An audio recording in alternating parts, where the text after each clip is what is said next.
अस्सलाम वालेकुम my YouTube family. I hope आप लोग सब खैरियत से होंगे। अल्हम्दुलिल्लाह मैं भी बिल्कुल ठीक हूँ। Welcome to my channel and a new video. आज की वीडियो में मैं आप लोगों से अपने दिन का वो टाइम शेयर करूँगी जो मैंने रमज़ान की तैयारी में गुजारा। रमज़ान एक ऐसा महीना है जिसका इंतज़ार सिर्फ दिल ही नहीं बल्कि हमारे घर भी कर रहे होते हैं। So that's why I wanted to prepare everything before Ramzan starts. मैं 7 बजे उठ जाती हूँ, फिर मैं फ्रेशन अप हुई और मैंने हस्बैंड के लिए नाश्ता बनाया, उनका लंच भी रेडी किया।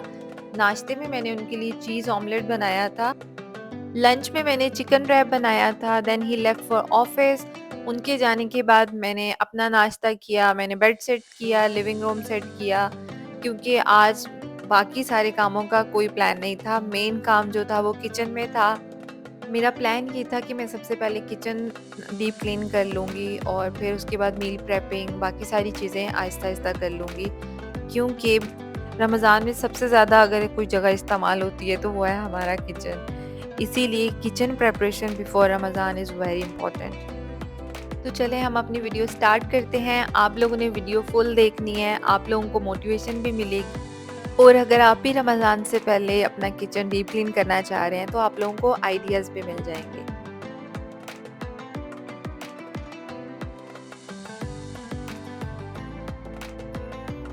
मैं किचन में आ गई थी और अब मुझे पता था कि मेरा सारा दिन किचन में गुजरने वाला है। अच्छा, सबसे पहले मैंने सोचा था कि मैं ऊपर वाले कैबिनेट साफ़ करूँगी और उसके बाद फिर नीचे वाले करूँगी, क्योंकि अगर एकदम मैं सारी चीज़ें बाहर निकाल दूँगी तो बहुत मेस हो जाएगा और फिर बहुत मुश्किल हो जाता है। मैंने ऊपर वाले सारे कैबिनेट्स खाली किए, एक-एक डब्बा, जार सब कुछ बाहर निकाला और किचन में जगह कम हो जाती और मैंने ऊपर से कैबिनेट साफ़ करने थे तो सारी डस्ट भी उन पे गिर जाती। इसलिए मैंने सारे जो डब्बे वगैरह थे वो मैंने बाहर डाइनिंग टेबल पे रख दिए। ये मुझे थोड़ा हेक्टिक भी लग रहा था कि पहले किचन से सारा सामान निकाल के यहाँ रखूँ, फिर यहाँ से किचन में लेके जाऊँगी। लेकिन किचन में स्पेस भी कम है, सारा सामान वहाँ पे मैं रख भी नहीं सकती थी और फिर किचन सही तरह से साफ़ भी ना होता।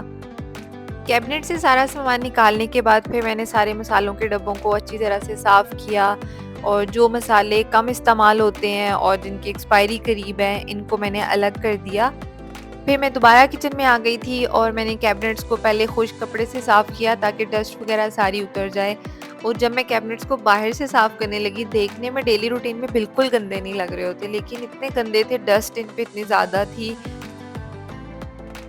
खुश्क कपड़े से साफ़ करने के बाद मैं ये ऑल पर्पस क्लीनर यूज़ कर रही थी। डेली रूटीन में भी मैं यही यूज़ करती हूँ और इससे मैंने 2-2 दफ़ा कैबिनेट्स पे यूज़ किया था, फिर साफ़ हुए थे। मुझे ये था कि अब मैं सफाई कर रही हूँ तो अच्छे तरीके से कर लेती हूँ ताकि अब काफ़ी टाइम मेरा निकल जाए। और अब कैबिनेट्स इतना शाइन कर रहे थे, बिल्कुल नीट एंड क्लीन हो गए थे। इस कैबिनेट को देख के आपको आइडिया हो रहा होगा कि कितने गंदे कैबिनेट्स हुए हुए थे, लेकिन जैसे-जैसे मैं साफ़ कर रही थी, मुझे सुकून भी मिल रहा था कि चलो यार किचन साफ़ हो रहा है और ऐसे लग रहा था बहुत बड़ा टास्क मेरा कंप्लीट हो रहा है। और बस मैंने वन बाय वन सारे कैबिनेट साफ़ किए। जब चीज़ें कैबिनेट्स में होती हैं तो इतनी ज़्यादा नहीं लग रही होती, लेकिन जब सारी चीज़ें बाहर निकालो तब रियलाइज़ होता है यार इतना कुछ हमने इकट्ठा किया हुआ है। इस टाइम पे किचन के हालात कुछ इस तरह से थे। ऊपर वाले कैबिनेट सारे साफ़ हो गए थे, मैंने उनको खोल दिया था ताकि हवा लगती रहे, क्योंकि वेंटिलेशन इज़ वेरी इंपॉर्टेंट। तो मुझे था कि जब तक मैं नीचे वाले कैबिनेट साफ़ करूँगी, इनको हवा लग जाएगी और फिर उसके बाद मैं इसमें सामान रख दूँगी।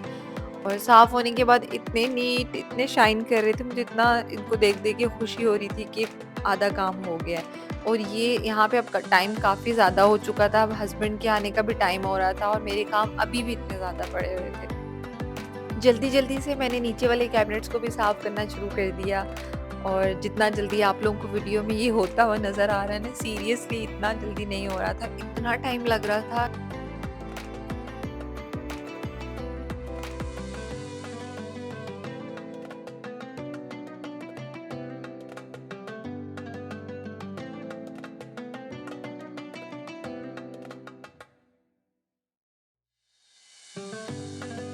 जब सारे कैबिनेट्स खुश्क हो गए थे, हवा भी लग गई थी, तो मैंने सोचा अब जल्दी से चीज़ों को ऑर्गेनाइज़ करना शुरू करती हूँ। सबसे पहले मैंने दालों के जार्स को ऑर्गेनाइज़ किया, उसके बाद मैंने जो चीज़ें डेली यूज़ की होती हैं उनको फ्रंट पे रखा और जो कभी-कभी यूज़ होती हैं उनको मैंने ऊपर वाले कैबिनेट्स में रख दिया। और फिर ये स्नैक्स के ये ऑर्गेनाइज़र था, इसमें पहले मैंने कुछ और चीज़ें रखी हुई थी, तो अब मैंने सोचा है इसमें मैं जो स्नैक्स वगैरह हैं, बिस्किट वगैरह हैं, ये रख देती हूँ।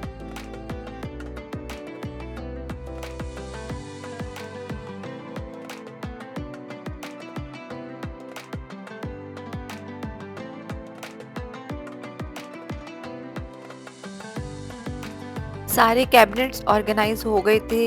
इस कैबिनेट में मैंने कुछ पॉट्स वगैरह रखे हैं जो डेली रूटीन में यूज़ होते हैं। एक में मैंने सारे मसाले वगैरह रख दिए हैं और दूसरे में वो बर्तन रखे हैं जो थोड़े कम यूज़ होते हैं। अब मुझे 2 ये ट्रॉली साफ़ करनी थी। मेरे पास एक वाइट कलर में है और एक ब्लैक कलर में है। तो मैंने सारी चीज़ें इसमें से निकाल दी और अब मैं इसको रीऑर्गनाइज़ कर रही थी। कैबिनेट्स में वो चीज़ें जो मुझे अब रमज़ान में डेली ज़रूरत पड़ सकती है, वो मैंने सोचा था इसमें रख दूँगी और जो इसकी चीज़ें थी वो मैं कैबिनेट्स में रख दूँगी। तो सबसे पहले मैंने इसको भी खुश्क कपड़े से जो डस्ट वग़ैरह थी वो उतारी। फिर उसके बाद ऑल पर्पज़ क्लीनर के साथ मैंने इसको वाइप आउट किया, तो ये देखें काफ़ी अच्छा साफ़ हो गया है। तो अब रोज़ वाटर, कॉफ़ी और जो इस तरह की छोटी-मोटी चीज़ें हैं ना, जो सॉसेज़ वग़ैरह हैं, वो मैं यहाँ पे रख दूँ। जब तक ट्रॉली में चीज़ें ऑर्गेनाइज़ कर रही हूँ, मैंने सोचा साथ-साथ मैं आप लोगों से अपने एक दिल की बात करती हूँ। दिल कर रहा था कि आप लोगों के साथ शेयर करूँ। आप लोगों में से बहुत सारे लोग रिलेट भी कर सकेंगे। तो बात ये है कि शादी से पहले मैं ये सब काम बिल्कुल नहीं करती थी। लेकिन मैंने अपने घर में ये सारे काम होते ज़रूर देखे हैं और घर में काम हमारी अम्मियाँ, हमारी बहनें, जो भी हमारे बड़े होते हैं, वो कर रहे होते हैं और हम उनको देख भी रहे होते हैं, लेकिन तब कोई रिस्पॉन्सिबिलिटी नहीं होती और टेंशन नहीं होती कि यार मुझे करने हैं। लेकिन फिर एक टाइम ऐसा आता है कि वही सारे काम आपको खुद करने पड़ते हैं। मेरे साथ भी यही हुआ। After marriage I slowly started doing all these thing my self. तो मुझे शादी के बाद काफ़ी लोगों ने, जब मैं ख़ास तौर पे यूएई में आई, तो मेरी कुछ जो न्यू फ्रेंड्स बनी थी, उन्होंने मुझे बहुत एप्रिशिएट किया। और वो जब भी मुझे कोई काम करते हुए देखती थी ना, तो वो मुझे एक ही बात कहती थी कि आपकी अम्मी ने ना आपको बहुत अच्छा ट्रेन किया हुआ है। तो वो मोमेंट मेरे लिए इतना प्राउड मोमेंट होता था, मुझे इतना अच्छा लगता था। और खुशी मुझे इस बात की नहीं होती थी कि वो मेरी तारीफ़ कर रही हैं। मैं ज़्यादा खुश इसलिए होती थी कि वो मेरी माँ की तारीफ़ कर रही हैं और मेरे लिए ये बहुत बड़ी बात थी। अगर मेरी अम्मी मेरी ये वीडियो देख रही हैं, तो अभी तो नहीं, लेकिन कुछ टाइम बाद वो देखेंगी। तो थैंक यू सो मच अम्मी, आपने जो कुछ मुझे सिखाया, आज मैं अपने घर में वो ही कर रही हूँ जो मैंने आपको करते हुए देखा। यहाँ मैं ख़ास तौर पर उन लड़कियों को मैसेज देना चाहती हूँ जो भी अनमैरिड हैं। ये बात मैं किसी को जज करने के लिए नहीं कह रही, ये बस एक छोटी-सी नसीहत है जो मैंने अपने एक्सपीरियंस से सीखी और आप लोगों के साथ शेयर कर रही हूँ। अपनी लाइफ में जो मर्ज़ी करें, पढ़ाई करें, जॉब करें, अपने ख्वाब पूरे करें, ये सब भी बहुत ज़रूरी है। लेकिन इसके साथ-साथ आपको घर के बेसिक काम ज़रूर आने चाहिए।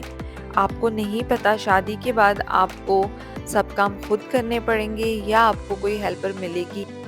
And trust me, these basic life skills really help. जब आपको ये चीज़ें आती हो ना, तो आप ज़्यादा कॉन्फिडेंट फील करते हैं, आपको खुद पर प्राउड फील होता है। और इसका ये मतलब बिल्कुल नहीं कि लड़की का काम सिर्फ घर के काम करना ही है, बल्कि ये मतलब है कि लड़की हर हाल में खुद को मैनेज करना जानती है। Being an independent also means knowing how to take care of your own home. बस यही मेरा छोटा सा मैसेज था अपनी प्यारी सी बहनों के लिए। अब बात करते हैं कि वीडियो में क्या चल रहा है। मैंने बर्तन धो लिए, चीज़ें सेट कर लीं और अब बारी आ गई थी कि मुझे ये एलुमिनियम फॉइल चेंज करना था। ये भी बहुत हेल्प करता है यार, अगर आप ये लगा लो ना, तो आपके कुछ दिन आराम से निकल जाते हैं। ये सब काम करते-करते शाम हो गई थी, हस्बैंड भी ऑफ़िस से वापस आ गए थे और उन्होंने आते कहा मुझे चाय बना दो। तो of course I made tea for him जल्दी से, क्योंकि वो भी ऑफ़िस से थके हुए आए थे, तो घर के कामों में मैं उनको कभी इग्नोर नहीं करती। तो इस टाइम पर कुछ साथ-साथ सब कुछ साथ-साथ चल रहा था, मुझे खाना भी बनाना था। और खाने में मुझे आज बनानी थी निहारी। मैंने निहारी साथ ही रख दी थी कि इंस्टेंट पॉट में के बनती है। अभी मैं आप लोगों से कुछ क्लिप्स शेयर करूँगी। और इस टाइम मैं इतना टायर्ड फ़ील कर रही थी कि मेरा बिल्कुल भी दिल नहीं कर रहा था। ना मेरा दिल कर रहा था मैं वीडियो बनाऊँ, दिल कर रहा था सब काम यहाँ छोड़ दूँ और बस लेट जाऊँ। क्योंकि मैं सुबह से लगी हुई थी और अब रात हो चुकी थी और अभी भी मुझे बहुत सारे काम करने थे। फ़ॉइल चेंज करने के बाद मुझे काउंटर टॉप और दीवारें साफ़ करनी थी। तो मैंने काउंटर टॉप पे जितनी भी चीज़ें थी पहले उनको रिमूव किया। फिर उसके बाद मैंने दीवारों पे जो भी ऑयल के निशान थे और जहाँ पे नहीं भी थे वहाँ मैंने ऑल पर्पस क्लीनर स्प्रे किया और फिर उसको वाइप आउट कर दिया, तो अच्छे से साफ़ हो गया था। ये सब काम ना इस टाइम पे करना बहुत ज़रूरी था क्योंकि रमज़ान में कुछ ही टाइम रह गया है और मुझे सारी चीज़ें अकेले करनी थी। अभी मुझे मील प्रेपिंग करनी थी, रीस्टॉकिंग करनी है मुझे और मुझे रमज़ान डेकोरेशन भी करनी है। एक कॉर्नर बनाऊँगी मैं रमज़ान का। तो अगर आप लोग भी इंटरेस्टेड हुए तो आप लोग मुझे कमेंट सेक्शन में ज़रूर बताना, मैं आप लोगों के साथ शेयर भी करूँगी सब कुछ। और इस टाइम पे मैं थक तो बहुत चुकी थी लेकिन मेरे दिल को सुकून भी आ रहा था साफ-साफ किचन देख के। इतना अच्छा लग रहा था, ऐसे लग रहा था नए-नए किचन में आ गई हूँ मैं। हस्बैंड को भूख लग गई थी, उन्होंने कहा मुझे खाना दे दो, तो फिर हमने खाना खा लिया और खाना खाने के बाद मैं दोबारा किचन में आई थी। काउंटर टॉप से जो चीज़ें हटाई थी वो मैंने सारी सेट की और उसके बाद जो किचन क्लॉथ्स हैं वो मैंने सारे साफ़ किए। मैंने अपने किचन में एक पैन रखा हुआ है जो मैं इन्हीं स्पेसिफिक कामों के लिए यूज़ करती हूँ। अगर मुझे कोई चीज़ बॉयल करनी हो, किचन क्लॉथ साफ़ करने हो, तो मैं इसी में करती हूँ। पैन में मैं पानी लेके उसमें सर्फ़ डाल लें या कोई भी डिटर्जेंट आप लोग डाल लें और उसमें मैंने किचन क्लॉथ को डिप कर दिया था। जब ये अच्छे से बॉयल हो जाएँगे तो मैं इनको वॉश कर लूँगी। इसी के साथ हम अपनी वीडियो को एंड करते हैं। ये था मेरा आज का व्लॉग। अगर आप लोगों को मेरे व्लॉग में कुछ भी अच्छा लगा है तो प्लीज़ आप लोगों ने मुझे कमेंट करके ज़रूर बताना है। And please don't forget to subscribe my channel, like this video and share it with your friends and family. आप लोग भी डीप क्लीनिंग करें और शॉर्ट वीडियोस बना के आप लोग इंस्टाग्राम पे मेरे साथ शेयर भी कर सकते हैं। मेरा इंस्टाग्राम का लिंक मेरी डिस्क्रिप्शन में मेंशन है।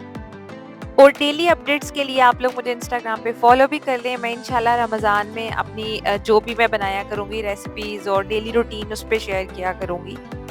अल्लाह ताला हम सबको बेहतरीन तरीके से रमज़ान गुज़ारने की तौफ़ीक दे, हमारे घरों में सुकून, मोहब्बत और बरकत अता फ़रमाए। आमीन सुम्मा आमीन। मिलेंगे इंशाल्लाह नेक्स्ट वीडियो में, तब तक के लिए आप लोग अपना बहुत सारा ख़्याल रखें, मुझे भी अपनी दुआओं में याद रखें। Take care, bye bye. और जाते-जाते हमेशा की तरह एक छोटी-सी एडवाइस, खुश रहें और खुश रहने दें।